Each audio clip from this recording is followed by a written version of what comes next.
It was on another gentle day that I looked out to sea to welcome you last year. But I came here today to watch you die, and tell you you can raise your children here. You and I, we just can't comprehend the sense of values in the minds of men, and why they had to go and do this thing. Although you've been here for 1,000 years, they threw you out to let some dollars in. And across the world the story is the same, with almost nowhere left for you to rest, but a sacrifice for economic gain is guaranteed to bring us happiness. But you and I, we just can't comprehend the sense of values in the minds of men, why they had to go and do this thing. Although you've been here for 1,000 years, they threw you out to let some dollars in.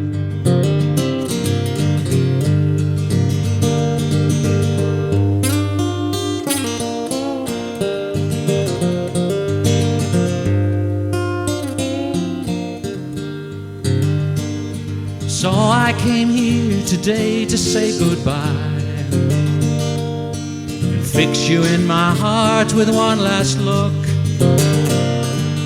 The robbers will forget your tragedy, and my kids will only see you in a book. But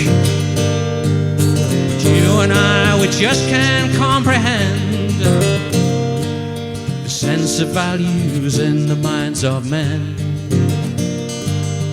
why they had to go and do this thing. Although you've been here for 1,000 years, they threw you out to let some dollars in, to let some dollars in.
The guidelines for securing sustainable small-scale fisheries are an international set of agreements on how to manage and develop small-scale fisheries. These guidelines were developed through a participatory process involving fishers and other stakeholders in many different regions. The guidelines speak to everyone, including states, civil society, fishing communities, and their organizations and business. International human rights lie at the heart of the guidelines. This means that the governance and management of small-scale fisheries needs to ensure that all activities respect and protect everyone's human rights. This includes the fisherfolk's right to equality, respect for culture, the rights of women and indigenous peoples, the right to participate and be consulted in decision-making, and the right to transparent, accountable management. As such, small-scale fishers must be able to participate in the implementation of the guidelines. The guidelines recognize that responsible fisheries management, human rights, and sustainable development go hand in hand. Therefore, when planning implementation, governments need to take an intersectoral approach, ensuring departments responsible for fisheries, environment, decent and fair working conditions, as well as basic needs such as health, housing, social development, all work together. Governments also need to collaborate on all levels, from the local level to national, regional, and international. They need to consider the key principles in the guidelines and how they can promote fishers' rights at sea, at the landing site, in communities, and through overall laws and policies. Fishing communities need secure access to land and to the waters where they fish. They depend on ecosystems that link life on land to aquatic life. When planning coastal development, governments need to respect customary tenure rights and ensure that land and aquatic ecosystems remain healthy and able to sustain these livelihoods. Everyone needs to be involved in ensuring our sea's resources are used in a sustainable way. Management must ensure equitable participation of fishers, especially women, promoting co-management. Activities to prevent illegal fishing and promote conservation must be designed to fit the local areas they operate in.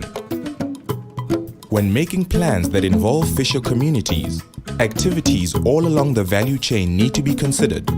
This includes mending nets, preparing bait, harvesting different marine resources, as well as activities that add value such as cleaning, smoking, packing, and marketing fish, or broader community benefit sharing, such as local tourism and conservation. The importance of women's work through the value chain must be recognized, and gender equality needs to become the norm in all activities, including the management of resources. Governments need to provide infrastructure and coordinate capacity building programs. They also need to work with fishers to develop innovative, low-cost information and communication technologies.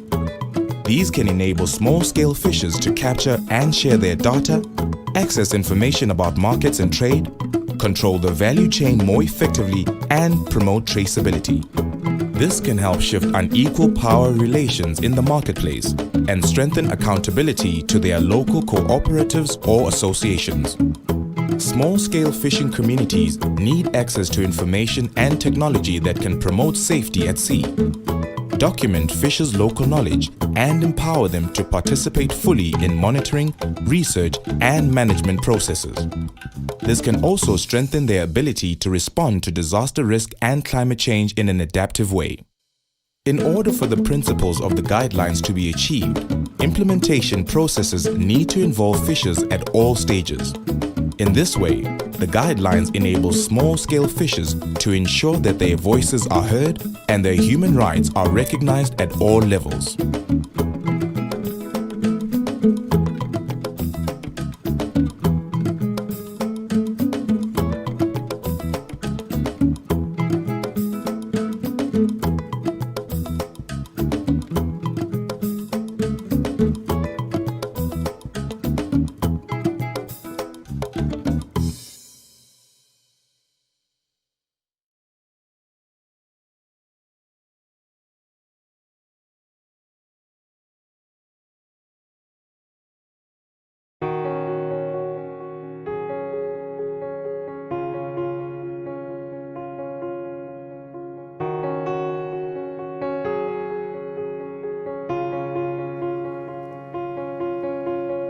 cast away, no more space to land.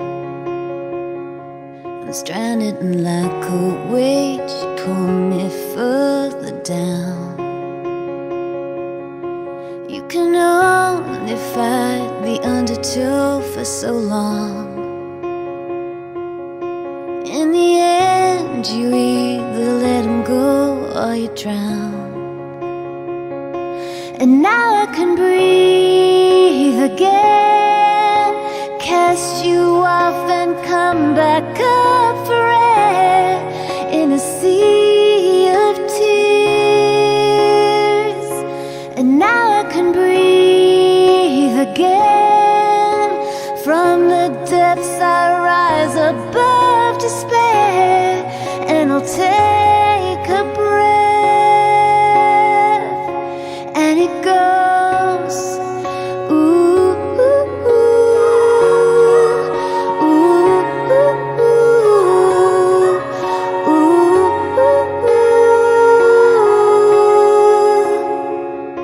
Cast away, turn into the tide. However shallow, if you're the ocean, I can swim tonight. Sunken wrecks, just reaching for the light. Upon the surface where it reflects, diamonds come alive. I immerse myself in everything that was you,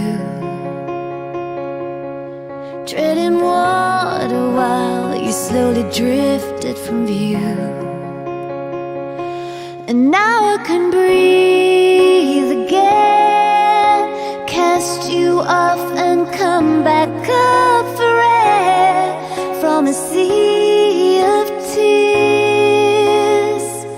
Now I can breathe again, from the depths I rise above despair, and I'll take a breath, and it goes, ooh, ooh, ooh, ooh, ooh, ooh.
Hi, this is Alice, and today we're going to make a fish decor out of these plastic bottle caps. These plastic bottle caps are common items of trash, and so we will turn this trash into a piece of art. Let us start. These are the materials we need. We need the illustration board, the plastic bottle caps, the glue. Then on our illustration board, we will try to form our fish. So we take note of the lips. So let's have that as red, and then our eyes, and then use the different colors for the body of the fish. So it's up to you how to design it, but for as long as you form the fish on this board.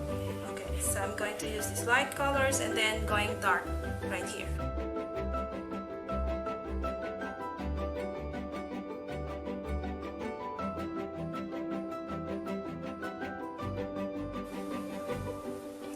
Okay, so the next thing we do is we put glue on each cap.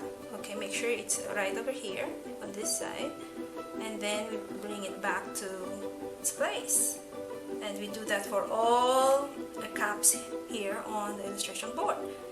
And then you let it dry. You let the glue dry, and then it will be strong already. So if you have time and you have a nice pair of scissors, you can cut this fish. Okay, so it will be a nice one. So now this is our finished product. So you can hang this on your wall, or you can just put it on top of your table as a centerpiece. Until next time!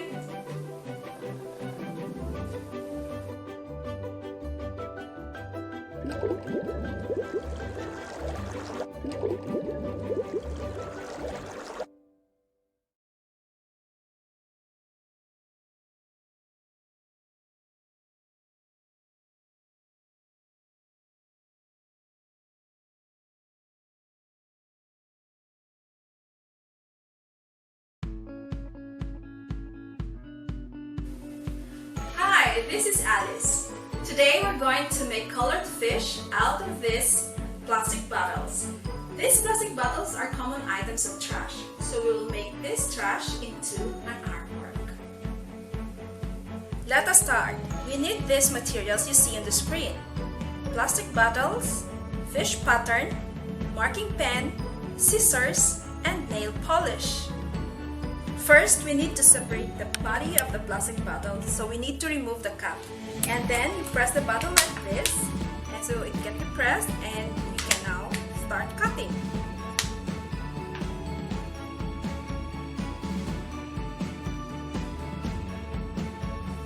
Then we place the fish pattern over the body of the plastic bottle, and then we trace the pattern.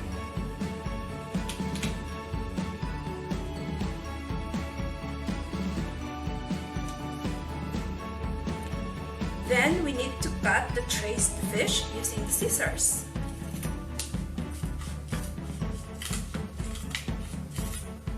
Yay! We now have the fish, and so let's start painting. Let's have our nail polish.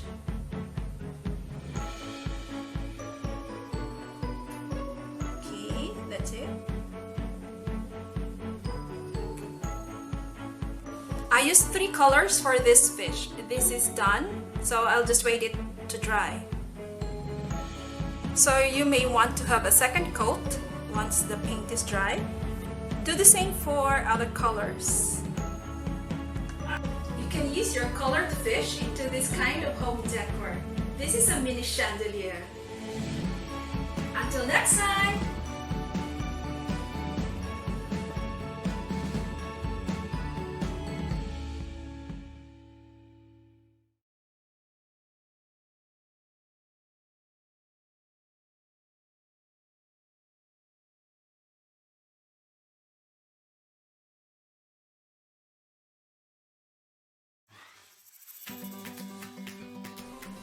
Hi, this is Alice, and we're going to make colored fish out of plastic cups. Plastic cups are common items of trash, so we will turn this trash into an artwork. We need these materials: plastic cup, fish pattern, marking pen, scissors, paint that is non-toxic and environment friendly, and cotton buds. First, we need to separate the body of the cup from the lip and the foot. We just need this body of the cup. To be safe, please ask help from an adult in separating this body of the cup from the foot and the lip. Then we place the fish pattern on the body of the cup.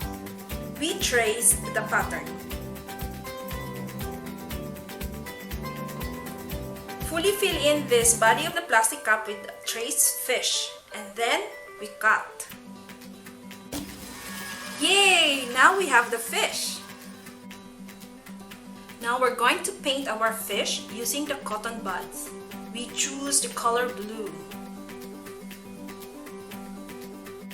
It is the hand stroke that is important, so we lightly dab the cotton bud on the fish, like this. And it will form a scale-like design. We need to have that texture that look like the scale of the fish. Once done, just let the paint dry. You may want to have a second coat next time, maybe after 10 minutes. And you can just do the same using other colors. You can use your colored fish for this kind of home decor. Until next time!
born by the sea, just a fisher folk and me. Easy lives were never seen, and with justice just a dream. Big guys fished the waters bare, and the tourists came to stare at the little boats and share, and with justice just a prayer. All the seas under the sun are enough for everyone if the big bad boats are gone, and with justice living on.